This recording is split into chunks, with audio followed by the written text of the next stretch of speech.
ဒီနေ့မနက်ဆာဆာပြီးပြန်လာတော့လမ်းမှာဟိုကြီးနဲ့လိုက်ချီသီးလေးရောင်းနေရတွေ့တော့1 ကီလိုလောက်ဆန်းဝယ်ကြည့်ခဲ့ပါတယ်။သူက1 ကီလို40ပေးရပြီးတော့ဒီလိုအစည်းလေးနဲ့ရောင်းနေရပါတော့။အဲ့မှာတစ်စီးကိုရွေးပြီးအချိန်ကြည့်လိုက်တော့1 ကီလိုမပြည့်ပါဘူး။ရောင်းတဲ့ညီမလေးက1 ကီလိုပြည့်အောင်လို့အလုံးလေးထပ်ဖြည့်ပေးလိုက်ပါတယ်။သူကချင်းမိုင်ကလိုင်မော်စီယုံနာမှာရှိတဲ့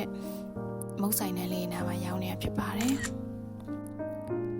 ဒီလိုတထုပ်ကြီးရတယ်ပေါ့နော်။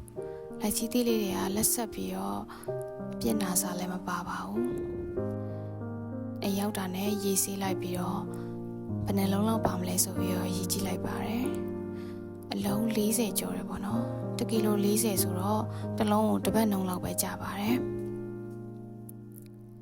အလုံးလေးရဲ့ size ကလည်းမကြီးမသေးနဲ့ဆိုတော့ပေးရတဲ့ဈေးနဲ့တန်တယ်လို့ခံစားရပါတယ်။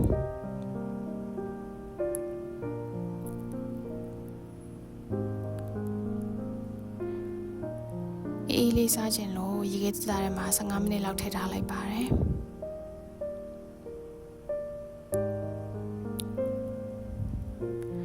ခွန်ခွာကြည့်လိုက်တဲ့အခါမှာဒီလိုတင်းလေးဖြစ်နေရပါတော့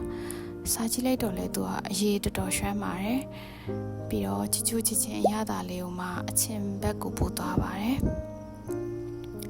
ဒီနေ့အတွက်လိုက်ချီသီး review လေးကတော့ဒီလောက်ပါပဲအားလုံးကျေးဇူးအများကြီးတင်ပါတယ်